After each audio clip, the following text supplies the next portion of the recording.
누가복음 8장 11절에서 15절까지 있는 말씀입니다. 우리 천천히 같이 한번 읽겠습니다. 이 비유는 이러하니라. 씨는 하나님의 말씀이요 길가에 있다는 것은 말씀을 들은 자나 이에 마귀가 가서 그들이 믿어 구원을 얻지 못하게 하려고 말씀을 그 마음에서 빼앗는 것이요 바위 떼는 것은 말씀을 들을 때에 기쁨으로 받으나 뿌리가 없어 잠깐 있다가 시련을 당할 때에 배반하는 자요 가시밭에 떨어졌다는 것은 말씀을 들은 자이나 지내는 중 이생의 염려와 재물의 향락의 기운에 막혀 온전히 결실하지 못하는 자요 좋은 땅에 있다는 것은 착하고 좋은 마음으로 말씀을 듣고 지키어 인내로 결신하는 자니라. 아멘. 기도하겠습니다. 아버지 하나님 감사합니다. 어느덧 한 해 마무리 짓는 단계에 왔습니다. 인생의 결실도 마찬가지입니다. 언젠가 우리들의 삶에 마감하는 그날이 올 겁니다. 하나님께서 이 자연을 통해 보여주신 그 귀한 진리를 통해 우리 인생을 다시 한번 살펴보게 하시고 하나님의 음성에 귀를 기울이는 귀한 시간 되게 하여 주시옵소서. 삶의 아픔이 있고 고통이 있습니다. 아무도 모르는 원치 않는 피할 수 없는 아픔과 고통 가운데 주님 앞에 나온 자들이 있습니다. 주님께서 그의 마음을 받으시고 어루만지시고 저들의 믿음이 부족할 때 하나님이 주시는 은혜로 감싸셔서 이 모든 것 주관하시고 인도하시는 하나님의 큰 사랑과 은혜를 체험하는 귀한 시간 되게 해 주시옵소서. 말씀과 기도 가운데 임하신 아버지 하나님, 이제 다시 말씀을 통해서 하나님의 임재와 하나님의 음성을 깨닫는 귀한 시간 되게 하여 주시옵소서. 예수님의 이름으로 기도했습니다. 아멘. 이제는 이제 시간이 너무 지나서 꿈 같은 이야기가 됐지만 제가 어려서부터 생각한 하고 싶은 일이 하나 있었습니다. 어리다는 그 말이 꼬맹이 때가 아니라 제가 청소년 시절서부터 하고 싶은 그런 일들이 하나가 있었는데 그게 자그마한 사업체를 운영하는 겁니다. 무슨 제조업 이런 게 아니라 식당 같은 서비스업을 좀 하고 싶은데 돈을 벌기 위해서가 아니라 저는 이렇게 사람 만나는 게 좋아요. 그 사람들하고 이렇게 막 접촉하는 그 가운데 특별히 식당 같은 사람들이 먹으러 오잖아요. 그러니까 뭔가 이 사람들의 그런 필요를 채운다는 것이 저에게는 굉장히 좋아요. 아무리 힘들어도 그 사람의 필요를 채울 수 있는 어떤 일을 한다면 저는 참 좋을 것 같아요. 그래서 그런 생각을 했기 때문에 항상 기회가 되면 한번 사업을 한번 해보자. 되지도 않을 꿈을 꾸었습니다. 하여간 이제는 그런 일이 있을 것 같지 않은데 그러면서 신학을 공부하고 목회를 하면서 생각이 조금 달라졌습니다. 이제는 농사를 한번 져봤으면 이게 또 무슨 소리냐면은 제가 서울 주에 한 번도 농사에 대해서 아는 바가 없습니다. 근데 농사 짓는다는 것 자체가 저는 마음에 들어요. 무슨 말이냐면은 씨를 뿌리고 가꾸고 기다리면은 열매가 있잖아요. 확실하잖아요. 사실 이게 자연의 법칙이라는 게 그겁니다. 내가 뿌리고 노력하면은 얼마인지 모르지만 하여간 반드시 얻습니다. 농사에는 거짓이 없다 그러죠. 농사에는 속임수가 없습니다. 대박이란 게 없습니다. 내가 심지도 않고 거둔다는 생각 자체는 자연의 법칙에 어긋나는 거예요. 그런 일은 없습니다. 내가 요만큼 씹어놓고 이만큼 거둘 대박을 기대하는 것도 없습니다. 농부들의 마음은 순수합니다. 내가 심은 거 거두면 되는 거예요. 이건 확실합니다. 내가 심고 노력하면은 거기에 대한 열매가 분명히 있다는 이 사실이 저에게는 굉장히 매력이었습니다. 요즘 사람들은 그렇지 않죠. 당장에 얻는 것이 없으면 지금 하고 그 다음에라도 빠른 시간에 뭔가 결과가 없은 사람들은 별로 좋아하지 않습니다. 심고 노력하고 기다리는 게 아니에요. 요즘은 무슨 요행이나 무슨 기적이나 대박같이 한순간에 이루어지기를 바라지만 그건 자연의 법칙은 아닌 것 같아요. 창조의 원리는 아닌 것 같아요. 우리가 그냥 심고 노력하고 기다리면은 열매가 있습니다. 전 그게 좋아요. 그리고 여기 이제 그렇게 하나님께서 주시는 그런 자연의 법칙과 또 창조의 질서라고 이야기를 했는데 쉽지는 않습니다. 우리가 생각하는 것 같이 농사가 그렇게 간단한 것은 아닙니다.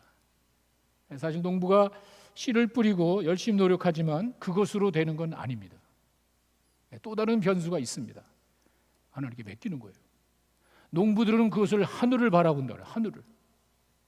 근데 내가 아무리 노력을 해서 아무리 잘 심어놓고 가꿨다 그래도 적절한 때 비가 오고 적절한 때 바람이 불고 적절한 때가 해가 비춰주지 않으면 농사는 안 됩니다. 그렇기 때문에 내가 할 것을 최선을 다하고 하늘을 바라보는 거예요. 내가 할 수 있는 최선의 노력을 다 기울이고 그 다음에는 하나님을 바라는 그 마음이 참 좋은 것 같아요. 내가 아무리 노력하고 내가 아무리 열심히 해도 하늘이 도와주지 않으면 농사는 안 됩니다. 일은 사람이 해야 될 일이 있고 또 다른 내가 보이지 않는 그 어떤 힘을 의지해야 된다는 게 우리 인간의 본 모습 아니에요? 이렇게 내가 최선을 다해가지고 다 된다는 것이 아니라 이거 하지만 수많은 변수가 있습니다. 하나님이 해주셔야 됩니다. 하나님께 맡깁니다. 이런 그런 것이 바로 이 농부의 마음이 아닌가 싶습니다.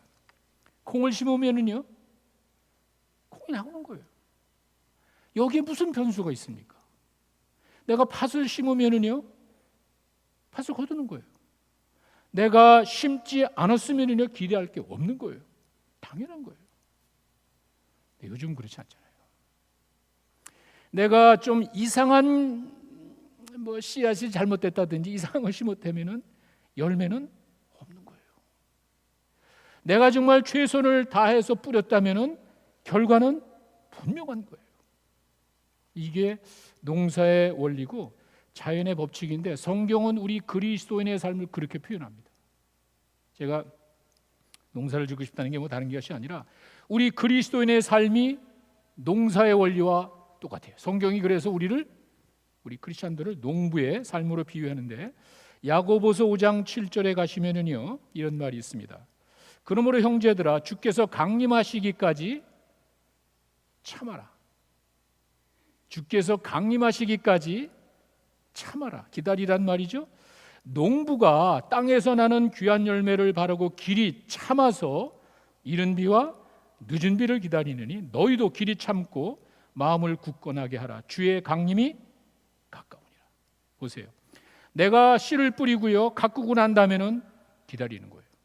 내가 심었기 때문에 열매는 반드시 있습니다. 지금 야고보는 뭘 이야기하냐면 예수님이 이 땅에 오신 거는요 수천 년 전의 약속이었습니다. 2000년 전에 오신 예수님이 수천 년 전에 약속이 이루어졌다면은요 2000년 전에 예수님이 내가 다시 오마 한다면은 이루어질 거 아니에요. 그 얘기를 하는 거예요. 그저 막연한 것을 놓고 이야기하는 것이 아니라 예수님이 오시는 것이 구약에 예언된 메시아의 성취였다면은 그 주님이 다시 오신다면은요 기다리라는 거예요. 그 분명한 농부가 씨를 뿌렸기 때문에 분명한 확신 가지고 기다리지.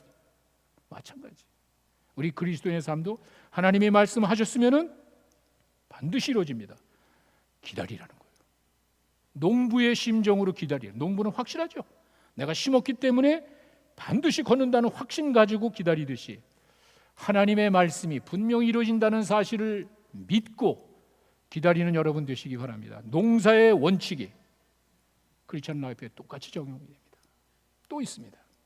갈라디아서 6장 9절에 가면은요 왜 우리가 인내하며 기다려야 되는지를 이렇게 설명합니다. 우리가 선을 행하되 낙심하지 말지니.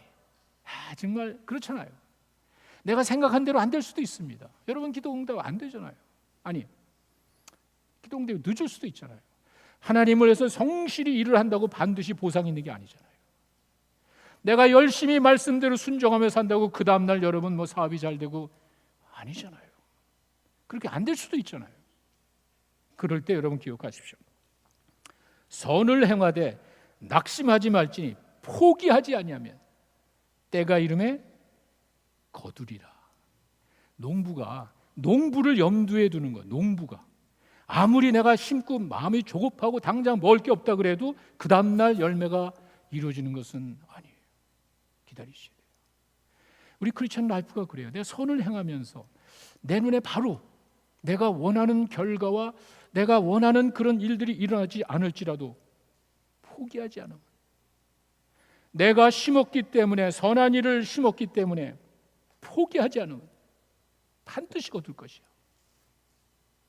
저희는 이와 같은 농사의 원리와 자연의 법칙을, 창조의 진리를 믿는 사람들입니다. 여러분들의 선한 일, 여러분들이 보이지 않는 가운데 남을 위해서 주님을 헌신한 모든 것들, 때가 이르면 반드시 거둘 줄로 믿습니다. 디모데후서에 또 이런 말이 있습니다. 수고하는 농부가 곡식을 먼저 받는 것이 마땅한 거야. 수고한 농부입니다. 내가 노력해서 씨를 뿌리고 가꾸었다면 그 사람은 당연히, 먼저라는 건 다른 뜻이 아니라 우선적으로 수고한 자들에 대한 보상을 약속하는 거예요. 이것이 그리스도인의 삶입니다. 여러분, 우리가 매년 결실의 해를 맞이한다고 이야기를 하는데 심지 않고 거두는 사람이 있습니까? 내가 엉뚱한 걸 심어놓고 선한 걸 기대하는 사람이 있습니까? 혹시 여러분 대박을 기대하세요? 네, 그렇진 않습니다. 우리 그리스도인의 삶은 하나님께서 우리에게 보여주신 농사의 원리와 창조의 질서를 머리에 품고 기다리는 거예요. 여러분이 씨를 뿌리고 여러분이 열심히 노력했다면 반드시 거두게 될 줄로 믿습니다. 그걸 보여주는 거예요. 이 세상의 원리를 통해서 하나님이 말씀하시는 거예요. 때가 이르면 비를 내려주시고 햇빛을 주시고 바람을 주시고 여러분이 할 수 없는 그 일에 대해서는 하나님을 바라보는 거예요. 참 좋은 것 같아요. 그걸 염려하거나 그 영역까지 여러분이 들어갈 필요 없는 거예요. 내가 아무리 완벽하게 준비를 한다 그래도 하나님 비를 내려주셔야 됩니다. 농부가 열심히 그냥 그 땀을 뻘뻘 흘리면서 땅을 개간합니다. 그리고 씨를 뿌립니다. 열심히 개간합니다. 하늘을 보는 거예요. 비가 와야 되는데, 비가 와줘야 되는데, 내가 씨를 뿌렸을 때 비가 와줘야 되는데, 내가 마지막 거둘 때 비가 와줘야 되는데, 그 간절한 마음으로 하늘을 바라보는 거예요. 그 마음이 우리에게 있어야 돼요. 하나님, 내가 이렇게 최선을 다해 살아가고 있지만, 내가 이렇게 노력하지만 하나님이 도와주셔야 되는 거예요. 이렇게 내가 할 수 있는 일과 하나님의 영역을 구분해서 겸손하게 여러분이 믿음을 가지고 기다릴 때 하나님께서는 반드시 이루어 주십니다. 그리고 이게 아까 말씀드렸던 농사가 이렇게 간단하지 않다는 게 벌레 먹을 수도 있잖아요. 내가 열심히 노력하는데 방해하는 놈이 있잖아요. 우리 신앙생활하는데도 마찬가지입니다. 여기 나와 있듯이 사탄이 다른 게 아니에요. 검정 옷 입고 모자 쓰고 오는 그게 아니에요. Evil Spirit, 우리 가운데 그런 생각이 있단 말이에요. 내가 선한 일을 하려고 했을 때 반드시 그 일을 방해하는 요소가 있단 말이에요. 그 소설 이야기고 무슨 동화 이야기가 아니에요. 선한 일을 방해하는 악한 세력이 있다는 사실은 틀림없는 거예요. 나무가 잘 자랄 때 그 나무에서 나오는 아주 좋은 것들을 빼먹기 위해서 벌레가 생기는 거예요. 지금이야 농약 확 쳐주면 되지만 옛날에 다 손으로 가꿉니다. 농사의 원리가 그게 쉽지는 않지만 내가 할 수 있는 최대한 거 내가 노력을 하고, 그리고는 하나님께 하늘을 바라보면서 기다립니다. 농부가 하늘을 바라는 그 심정으로 기다리듯이 우리가 간절한 마음으로 하나님을 향한 믿음 가지고 나갈 때 여러분들의 심은 대로 반드시 걷게 될 줄로 믿습니다. 11월이 결실의 계절이라고 합니다. 저는 이게 봄과 마찬가지로 가을의 결실의 계절이라는 게 하나님이 우리 인생을 바라보는, 이적은 더하겠죠. 분명히 하나님께서 마지막을 마무리 짓는 그 과정을 너희들이 한 번쯤은 좀 생각을 해라. 우리가 이 땅을 살아가지만 이 농사의 원리와 자연의 법칙과 창조의 질서는 창조 때부터 변한 적이 없습니다. 그렇다면 그 원리대로 일하시는 하나님을 한번 생각해야 되지 않는가. 결실의 때가 됐을 때 그저 심지도 않고 거두려는 생각을 한다든지, 내가 콩을 심어놓고 쌀을 기대한다든지 그럴 수는 없잖아요. 그런 경우가 얼마나 많냐.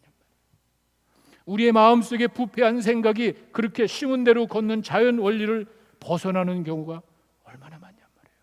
성실하게 믿음으로 살아가기보다 요행 따라서 세상 따라가면서 살면서 잘 되기를 바라는, 얼마든지 우리가 생각할 수 있잖아요. 저희가 결실의 때를 맞이해서 한 번쯤은 농사의 원칙이 뭔지, 자연의 법칙이 어떤 것인지를 한번 생각해 보는 것도 중요합니다. 왜? 언젠간 우리가 그 자리에 씁니다. 내 인생의 마지막 때가 다가옵니다. 그랬을 때 그 일을 위해서 우리는 지금 매일매일 바라보면서 준비를 한다고 보시면 됩니다. 오늘 본문의 말씀 11절, 12절서부터 보시면은요, 씨를 뿌리는데 씨는 하나님의 말씀입니다. 여러분, 예수님이 지금 농사 이야기하는 게 아니에요. 농사의 원리를 가지고 신앙의 원리를 설명하시는 거지 예수님이 농사꾼이 아닙니다. 그래서 우리가 씨라는 것은 하나님의 말씀이다. 머리에 두시고요. 씨가 떨어지는 다양한 필드가 있습니다. 4가지 필드가 있습니다. 자, 거기 보시면요, 첫 번째 12절에 가시면은 길가에 떨어진 씨는요, 말씀을 들었는데 마귀가 와서 그들이 믿어 구원을 얻지 못하게 하려고 빼앗아간대. 말씀을 들었는데 믿지 않은 거예요. 내가 하나님 말씀을 접하지만 그것이 내 것으로 만들기 이전에 사탄이 그걸 빼가는 거예요. 예, 이런 경우는 허다합니다. 우리 모두에게 기회가 주어집니다. 하나님의 말씀을 내가 들었습니다. 아니, 그런 비슷한 경우는 우리 삶 속에 얼마든지 있습니다. 문제는 무엇이냐면은 말씀을 들었지만 내 것으로 만들지 못하는 거예요. 이것이 내 것으로 믿고 받아들이고 내 것이 되기 이전에 사탄이 방해한단 말이에요. 구원받지 못하게 하려고. 이 사람이 잘 되지 못하게 하려고. 이 사람 마음에 상처를 주려는 유혹이 있단 말이에요. 참 얼마나 불행한 일인지 모릅니다. 말씀을 들었습니다. 열매가 없단 말이에요. 두 번째는요, 13절에 가시면 바위돌 위에 떨어진 씨앗인데, 바위에 있다는 것은 말씀을 들을 때에 기뻤어. 보세요. 그 말씀이 맞아, 그런 것 같아. 정말 은혜가 되네. 맞는 것 같아. 동의를 했단 말이에요. 그 말씀을 들어 기쁜데 뿌리가 없어가지고 잠깐 믿다가 시련당할 때에 포기해버린 거예요. 머리로만 믿는 거예요. 머리로만. 이게 예수님 주변에도 그런 일들이 종종 있었습니다. 예수님이 기적을 행할 때 너무 좋았습니다. 오병이어의 기적을 행했을 때 이건 진짜 무슨 요술쟁이도 그런 게 없잖아요. 어린아이 1인분 양식 가지고 수천 명을 먹이는 그 장면을 보더니 사람들이 막 흥분을 하는 거예요. 예수님을 임금 삼으려. 우리 이 백성들의 지도자가 되면 이거 얼마나 좋겠어요. 흥분하는 거예요. 너무 기뻤어요. 그리고 예수님을 막 따라가는 예수님은 피하죠. 그 사람들의 그런 군중심리 그런 거에 그런 거 안 되죠. 우리 사람이 그런 거에 휩쓸리면 안 되죠. 이제 도망가시잖아요. 근데 끝까지 쫓아와. 그랬을 때 예수님이 그때 사람들에게 이야기합니다. 진리를, 떡을 떼준 게 배고픈 사람 그냥 배 채워주려고 한 게 아니었거든요. 예수님이 그 요술쟁이라 무슨 그거 해가지고 인기가 그게 아니었거든요. 그 떡이, 그 피, 내 잔이 이게 뭔지, 내 떡을 먹고 내 피를 마시지 않으면. 그런 얘기 들으니까 이 사람들이 가만히 있어봐. 떡을 피를 이게 도대체 무슨 말이야? 그러더니 그 사람 중에 대다수가 말씀이 너무 어렵다. 먹고 좋아가지고 흥분하고 막 기뻐서 펄쩍 뛸 때는 언제고 좀 이상해. 말이 좀 안 되는 것 같아. 내 생각과 좀 다른 것 같아. 받아들이기 힘든 것 같아. 어떻게 됐죠? 다 떠나잖아요. 그 수많은 사람들이 예수님의 말씀을 듣고 기뻐 흥분했지만 머리로만. 그 자기들 생각에 이 사람이 우리 임금 되면 좋겠네. 우리 지도자 되면 우리 필요 다 채워주겠네. 그런 마음에 하나님께서 자리 잡는 게 아니었잖아요. 그래서 예수님께서는 말씀으로 그 사람들 이야기했을 때 그걸 자기가 생각하는 것과 다르고 내가 이해할 수 없고 받아들일 수 없으니까 너무 어렵네. 그러더니 다 떠나가는 거예요. 그랬을 때 예수님이 참 어이가 없어가지고 12 제자를 보고 너희도 떠날 거야? 베드로가 이야기하잖아요. 주여, 영생의 말씀이 계시면 우리가 어디 갑니까? 다르잖아요. 그저 머리로만 깨닫고 판단하고 따라오는 것이 아니라 영생의 말씀이라는 것은요, 이 말씀을 받아 내 것으로 만든 거예요. 뿌리를 내린 거예요. 그런데 가기는 어딜 갑니까? 떡을 먹고 배불러서 간 게 아니에요. 예수님, 내가 오병이어 때문에 따라간 게 아니에요. 그 말씀 속에 영생이 있는데 내가 가기는 어딜 갑니까? 다르잖아요. 그러니까 이 사람들은 길가에 바위돌에 떨어진 씨앗과 같이 그 사람들은 떠납니다. 자, 그 다음에 세 번째는요, 14절에 가시떨기에 떨어진 씨앗인데, 가시떨기에 떨어졌다는 것은 말씀을 듣긴 들었습니다. 근데 살다 보니까 현실이 좀 달라. 내가 말씀을 듣고 맞아, 그런 것 같아, 그 좋은데 이 생의 염려와 재물과 향락에 빠지게 되니까 이게 아닌 것 같아. 예수님을 믿는 거 정말 좋은 것 같아. 참 가치가 좋은 일인 것 같아. 근데 재물을 포기하래. 아니, 내가 이렇게 말씀을 사모하고 따라가는 건 좋은데 내가 지금 세상 정도 포기하기 싫은 거야. 떠오르죠? 누군지. 부자 관원이 그랬습니다. 영생에 관한 관심을 가지고 와서 선생님, 내가 어떻게 영생을 얻습니까? 예수님이 이야기했을 때 그 재물 포기하라고 그러니까 가만히 있어봐. 그럴 순 없지. 예수님을 만나고 근심하며 떠난 사람이 별로 제 기억에는 없는 것 같아요. 근데 이 청년은요, 예수님 앞에 영생에 대한 그 질문을 가지고 와서 당당하게 다 지켰습니다. 율법 다 지켰습니다. 그래, 너 재물 가난한 사람에게 다 나눠줘. 그게 무슨 말인지 여러분 아시죠?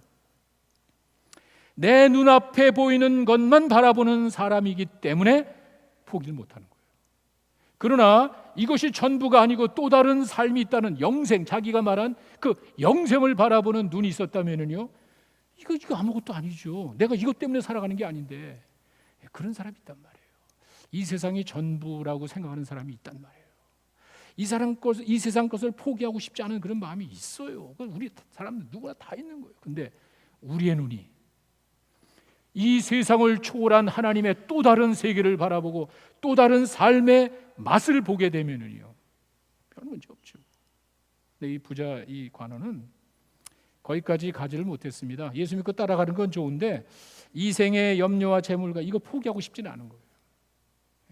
그냥 근심하며 떠났습니다. 자, 그런데 15절에 가니까 좋은 땅에 떨어진 씨앗이 있는데, 좋은 땅에 떨어진 것은 착하고 좋은 마음으로 말씀을 듣고 지키어 인내로 결신하는 자다. 결론이 뭐죠? 마음밭이 문제예요. 하나님의 말씀은 똑같은데 밭이 문제야. 이렇게 수많은 사람이 하나님의 말씀을 듣지만 말씀을 받아들이는 자세, 그 마음이 문제야. 당연하잖아요. 그렇죠? 이게 특별히 신비로운 역사에 의해서 누구에게 주어지는 것이 아니라 우리 모두가 그런 마음이 있단 말이에요.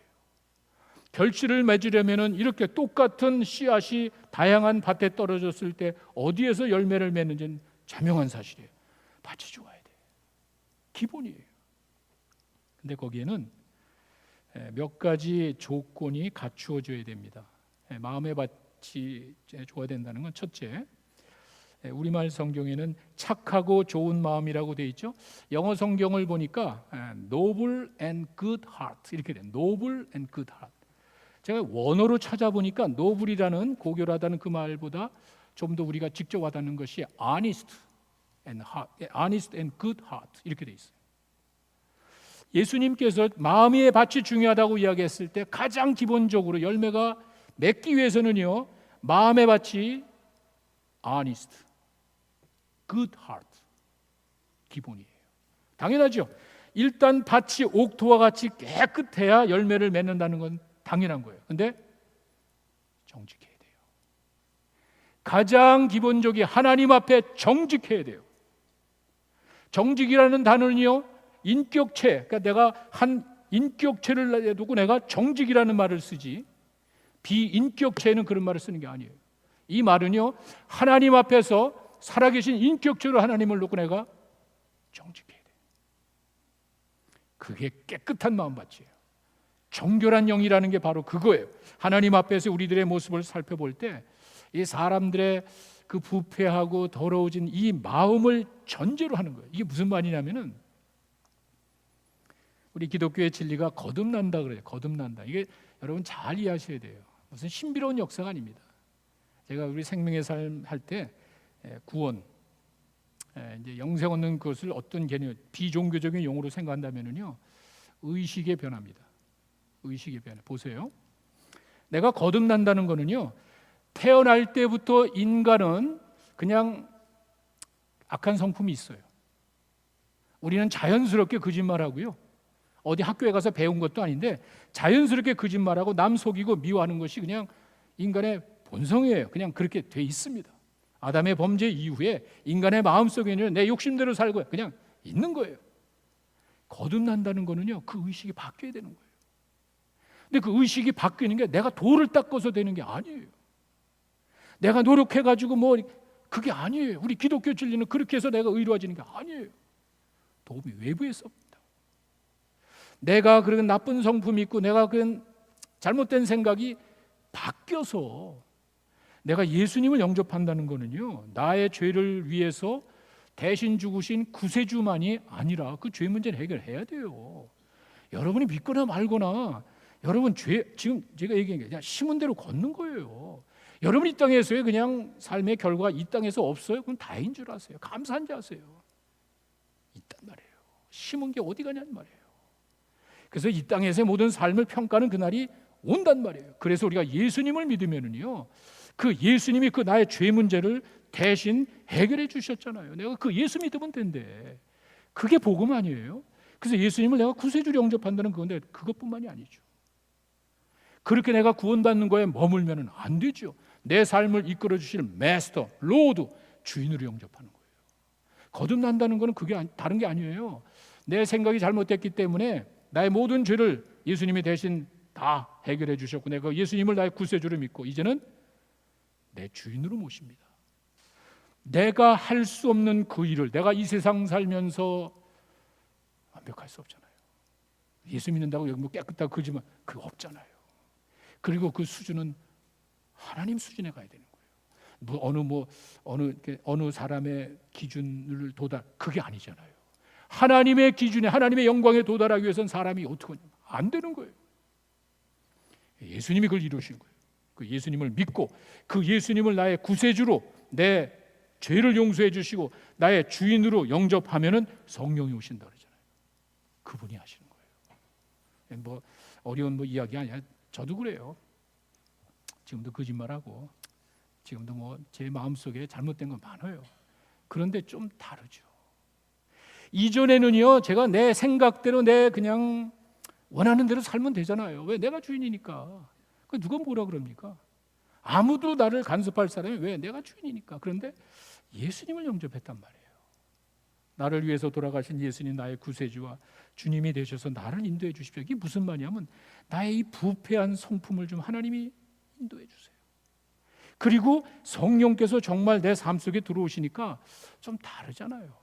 거짓말하고 전에는 그냥 살았는데 좀 다르잖아요. 잠이 안 오잖아요. 자꾸 생각나잖아. 내가 남비유하고 하면은요, 이제 성경에서 성화라고 이렇게 이야기하는데 저한테 너무 거룩한 단어라 제가 적용하고 싶지는 않은데 제가 그렇게 성화스럽게 이렇게 못하지만 다르더라고요. 내 안에 성령이 계시기 때문에 그냥 일반 사람들 이놈아 양심도 없느냐 그러는데 믿지 않는 사람의 양심 수준과 하나님의 영이 있는 사람이 어떻게 똑같을 수 있냔 말이에요. 다르죠. 내가 부족한 걸 느끼고 예수님을 영접하면은요, 그분이 야 그렇게 하면 안 되지. 어린아이 수준에 있다가 구원받은 어린아이가 똥 싸고 오줌 싸고 깐난애기가 하도 살다가 조금 지나니까 이거 내가 불편해. 거짓말하고 살려니까 불편해. 똥 싸니까 불편해. 조금 정리하더라고요. 그리고 난 다음에 이렇게 살면 안 되지. 바뀌잖아요. 완벽한 것을 말하는 게 아니에요. 아니스트 하나님 앞에 정직해야 된다는 거예요. 하나님, 내가 잘못했어요. 하나님, 내가 하지도 않은 것을 한 척하면서 살았어요. 내가 이런 것을 했으면서 안 한 척하면서 살았어요. 아니스트. 살아계신 하나님을 믿고 정직해야 돼. 그런 정직한 마음이 good heart. 그 옥토와 같은 마음밭에 하나님이 주시는 생명의 말씀이 열매를 맺게 될 줄로 믿습니다. 그 말이에요. 오죽하면은 여러분 예레미야 17장 9절과 10절에 가시면은 이런 다시는 만물보다 거짓되고 심히 부패한 것이 마음이라. 여러분 유대인들이 하는 말이에요. 세상 사람들에게 지금 예레미야가 믿지 않는 사람에게 이런 말을 하는 것 아니에요. 믿지 않는 사람들의 마음속에 아까 말씀드렸듯이 내 마음대로 살면 되는 거 아니야. 내가 주인인데. 내 마음대로 살면 거기 여기서 지금 이야기하는 대상은 유대인들이에요. 유대 지도자들이에요. 그들의 마음이 부패하고 거짓된 거예요. 그 다음 말이 재밌죠? 근데 누가 알겠니? 여러분 제가 거짓말하면 여러분 어떻게 합니까? 제가 멀쩡하게 있는데 내가 지금 이상한 생각을 하고 남을 미워하고 속이고 거짓말을 여러분 누가 알겠습니까? 여러분 내가 이야기하는 여러분 어떻게 알겠어요? 아무도 모르는 거예요. 그 말은 거예요. 만물보다 부패한 것이 사람 마음인데 누가 알겠니? 보세요. 그 다음 절 10절에 나 여호와는 심장을 살펴 그리고 폐부를 시험해. 이 말은 아무도 모르죠. 제가 거짓말하고 남 미워하고 이상한 짓 한 거 아무도 모르죠. 하나님은 보고 있단 말이에요. 하나님이 심장을 본다는 거는요, 내가 겉으로는 여러분 설교해서 멀쩡하게 살아가지만 내 마음의 동기를 보는 거예요. 너희 자식아 그렇게 살면 안 되지. 이게 들린단 말이에요. 하나님의 심장을 아무도 모르죠. 누가 알겠어? 내가 하는 거를 모르지요. 그러니까 여러분 절 존경하다 모르지요. 하나님은 안단 말이에요.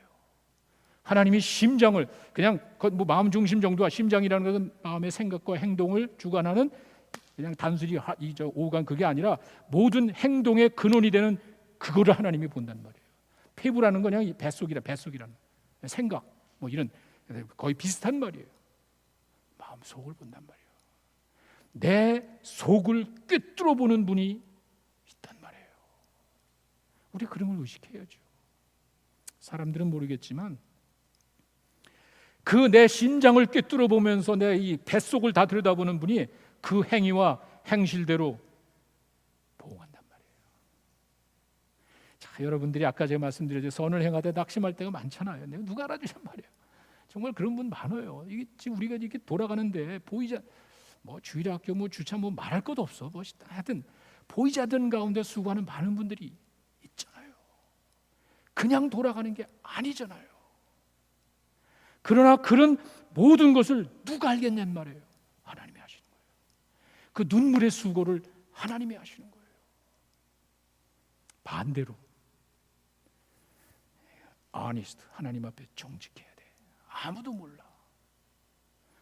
하는 걸 한 척하거나 했으면서도 안 한 척하는 거나 잘못된 거예요. 완벽한 걸 원하지는 않지만 하나님 앞에 정직해야 돼. 잘못했으면 하나님 잘못했습니다. 그게 아니스트예요. 퍼펙이 아니에요. 퍼펙트 하트를 이야기하는 것이 아니라 정직한 영을 달라야 돼. 하나님 우리 요구하신 게 그거예요. 살아계시는 하나님을 의식하면서 잘못했을 때 정직해야 돼. 그게 옥토와 같은 마음 바치고 예레미야는 오죽했으면 하나님을 믿는 백성들에게 그런 말을 하냔 말이에요. 하나님을 섬기는 그 사람들의 마음이 너무 썩었다는 거예요.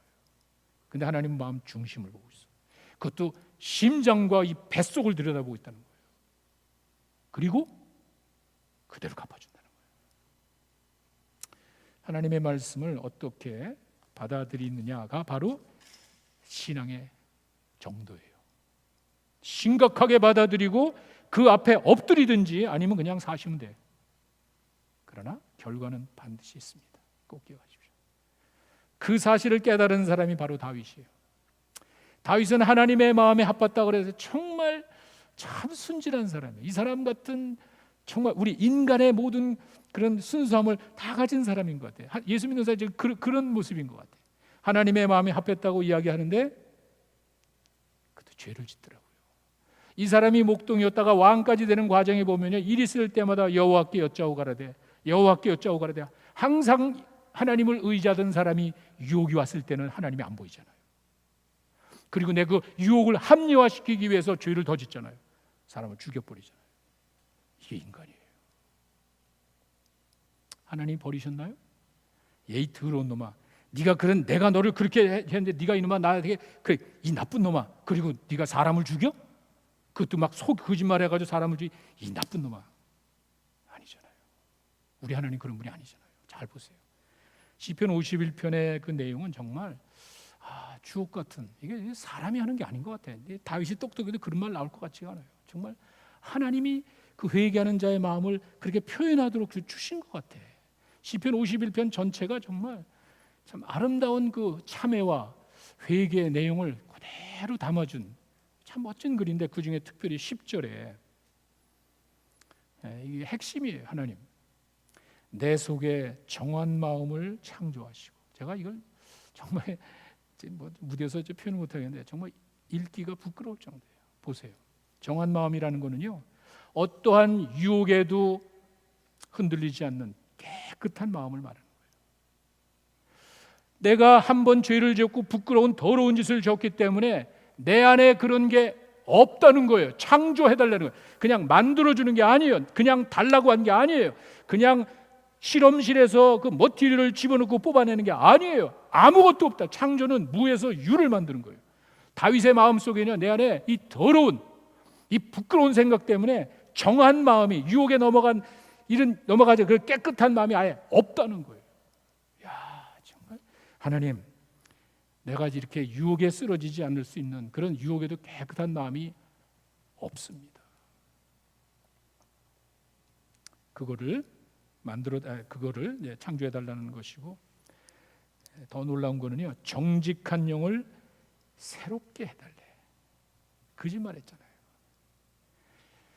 이렇게 하나님 앞에서 나의 잘못을 시리어스하게 생각하는 사람이 어딨냔 말이에요.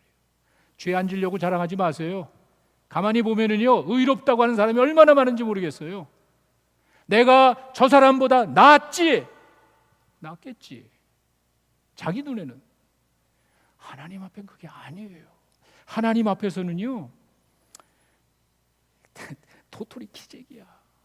내가 아무리 의롭게 해봐야 내가 저 사람보다 낫다 그러고 저 더러운 놈보다 내가 깨끗하게 산다 그래도 하나님 눈에는 도토리 키재기야. 하나님, 내 마음에 정직한 영을 좀 주세요. 너무 거짓말한, 너무 미워, 너무 가식적이 많다는. 근데 재미난 거는요, 새롭게 해달래. 이건 창조가 아니에요. 창조가 아니에요. 새롭게 리뉴. 이건 무슨 말이냐면요, 다윗이 그런 마음이 있었잖아요. 정말 정직하게 하나님 앞에 헌신한 라이프가 있잖아요. 그리고 다윗은 누구보다 하나님을 정말 경외하면서 하나님을 정말 성실하게 따라갔던 증거가 뭐냐면, 사울 왕을 대하는 다윗의 모습을 보면은요, 정말 참 멋진 사람이에요. 왜? 사울은 하나님이 버린 사람이에요. 하나님을 순종하자고 하나님의 영광을 드러내줘서 하나님이 버린 사람이에요. 그냥 막 해도 괜찮아. 하나님의 사람이 아니에요. 하나님의 영이 떠났단 말이에요. 그러니까 악한 자가 툭툭 치잖아요. 악한 자가 먹어서 하나님이 시키는 게 아니라 모두가 하나님부터 왔으니까 악한 자가 사탄을 갖고 놀잖아요. 왜? 이 사람은 하나님의 영이 떠난 사람이에요. 막 해도 되는 거예요. 그렇게 안 하잖아요. 하나님 쓰셨던 사람이기 때문에 그렇게 안 하잖아요. 이 사람은 정말 참 순수한, 그 상하지 않게 그 사울 왕을 돌보는, 손대지 않고 그대로 하나님의 것을 소중히 여기는, 이런 건 정말 이런 사람이에요. 이런 사람이었다고. 이런 게 있었단 말이에요. 정직하고 깨끗한 영이 있었단 말이에요. 근데 죄로 인해서 없어졌잖아요. 그걸 인정. 하나님, 내 사실 전에 그렇게 사는데 이제는 그런 마음이 없어요. 그걸 좀 새롭게 해주세요. 내가 정말 순수한 마음을 하나님 섬겼던 그 마음을 회복시켜 주세요. 법궤를 가져올 때 그 다윗의 모습도 보세요. 그 법궤 들여다봤다 사람이 죽었잖아요. 어떻게 보면 이게 정말 보기도 싫을 거예요. 그게 뭐 대단한, 그거 보고 사람이 죽을 정도 겁나는 건데, 그거를 어떻게 해서라도 옮기려고. 자기는 백향목 아주 좋은 궁전에 있는데, 이게 하나님의 법궤가 텐트 밑에 있대. 이렇게 생각하는 사람이에요. 이렇게 정직한 사람이었어요. 나는 정말 그냥 성공해가지고 하나님이 축복해 주셔서 좋은 집에 좋은 왕궁에서 사는데 하나님의 법궤가 텐트 앞에, 이 정도 사람이었어요. 진짜 이건 순수하고 깨끗하고 정직한 사람이었어요. 근데 그게 없잖아요. 죄 짓고 나니까 없잖아요. 그래서 이 10절의 말씀은요, 정한 마음, 내 안에 착한 게 유혹에 물들지 않을 그런 마음이 없다는 거예요. 더러운 놈이라는 거예요. 그거 없으니까 창조해주고, 그 대신에 내가 옛날에 주님 사랑하는 그런 마음이 있잖아요. 주님을 위해서 내가 정직하게 살아, 그건 좀 회복시켜 주시고. 이 다윗의 그런 고백이, 그게 마음밭이에요. 퍼펙트, 완전한 게 아니에요. 하나님 앞에서 의롭게 성실하게 살아가는 거 우리 기독교인의 기본이에요. 그러나 잘못됐을 때 솔직해야 돼요. 하나님 앞에 솔직하게 자기의 잘못된 것을 고백하고, 하나님, 내가 이런 사람입니다.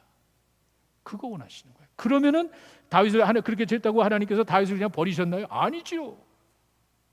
하나님께서는 그 위대한, 아직도 유대인들 사회에서는 정말 아브라함을 앞서는, 그 마태복음 제일 먼저 가면은 아브라함과 다윗이라 그래야 되는데 그게 아니잖아요.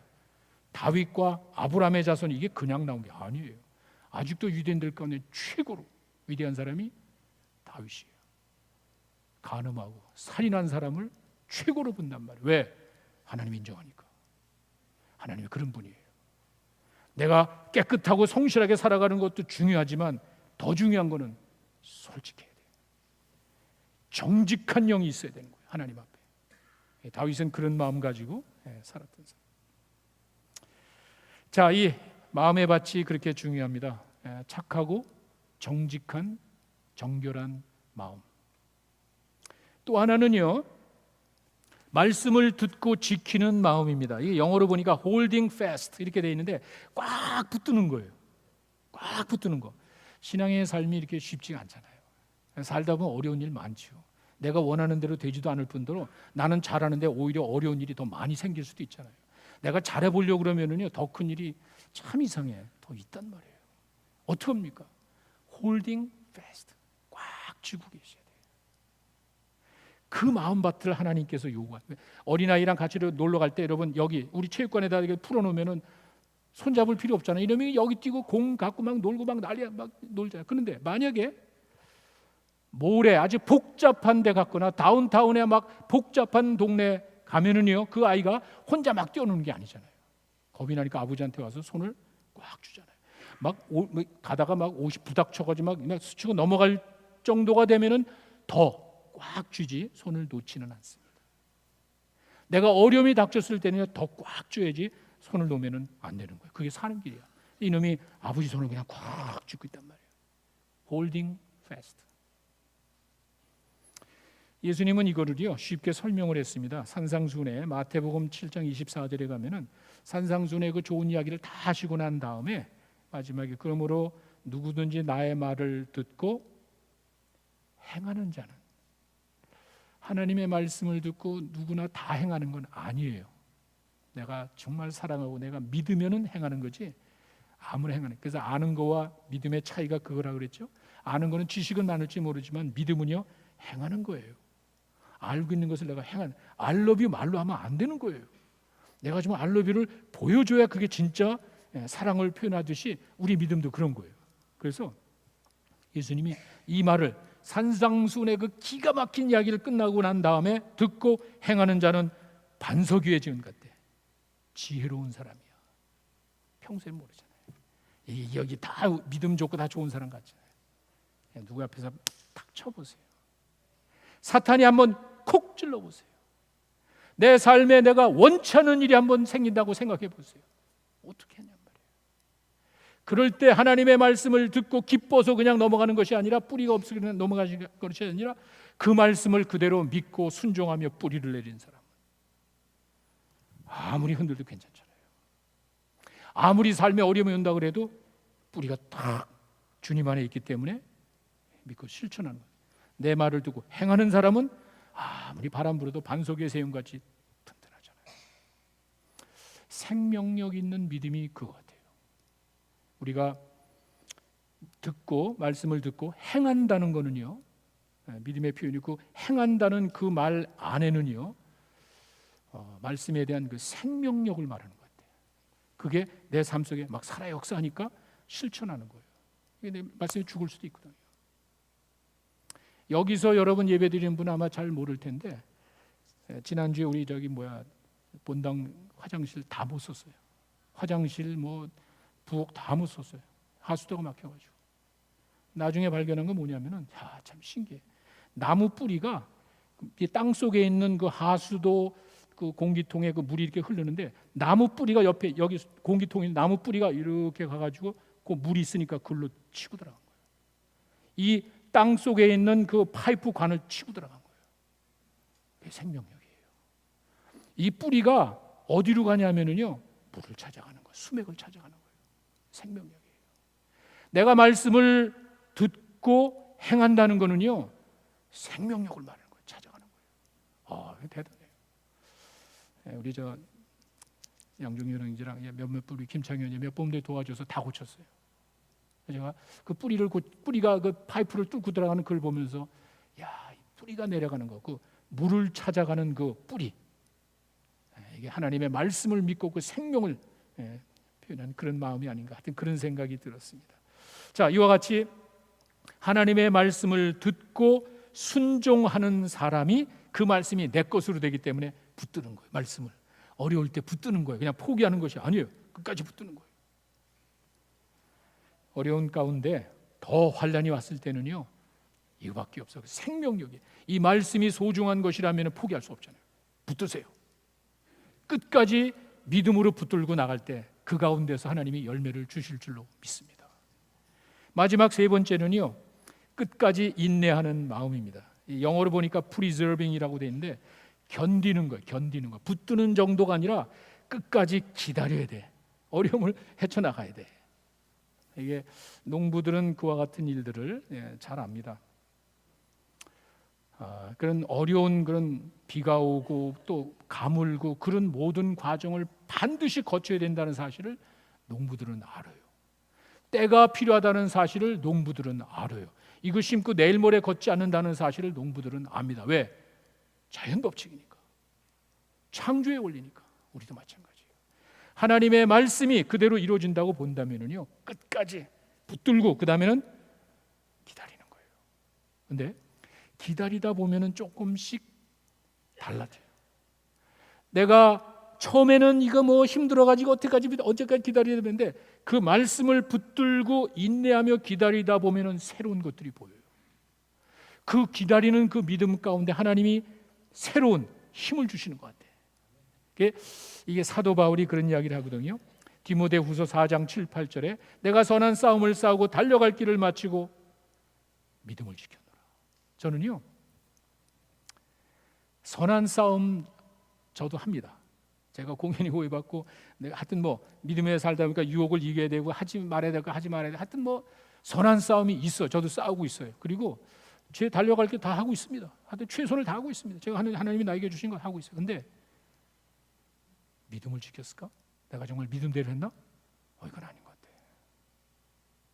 네, 끝까지 인내하며 기다리는 게 바로 이거 같아요. 그 다음에 8절 때문에 그런 거예요. 내가 그렇게 선한 싸움을 싸고 달려갈 길 마치고 믿음을 지키는 이유는, 거기 보시면은요, 이후에 나를 위하여 의의 면류관이 예비되었은데 나뿐만이 아니라 이렇게 나와 같이 믿음을 지켜나가는 사람들에게 주어질 하나님의 약속을 본 거예요. 이게 믿음의 삶을 살다 보면 그게 보이는 거예요. 아무런 대상도 없이 아무런 목표도 없이 기다리는 사람이 누가 있어요? 바울이 이걸 가지고 있는 거예요. 내가 선한 싸움을 싸우고 달려갈 길을 마치고 믿음을 지키는 이유는 저게 있단 말이에요. 여러분들에게도 마찬가지입니다. 끝까지 믿음으로 이겨나갈 때 하나님께서는 그 인내하는 자들을 통한 하나님의 역사가 있습니다. 히브리서에 보시면은요, 10장 36절에 이런 말이 있습니다. 너희가 인내가 필요하면 너희가 하나님의 뜻을 행한 후에 약속을 받기 위함이다. 이게 농사의 원리예요. 내가 선한 일을 하고 아무것도 없습니까? 그럼 기다릴 이유가 없죠. 보세요. 너희가 기다려야 돼. 왜냐하면 하나님의 뜻을 행한 후에는 약속한 것이 있단 말이에요. 여러분, 힘들지만 조금 기다려보세요. 하나님의 약속은 농사의 원리와 자연의 법칙과 창조의 질서 가운데 지금도 이루어질 줄로 믿습니다. 선한 마음으로 사세요. 어렵지만 끝까지 인내하면서 그냥 기다리세요. 여러분들이 하나님이 주시는 놀라운 은혜와 축복이 있는 줄로 믿습니다. 잠깐 기도하겠습니다.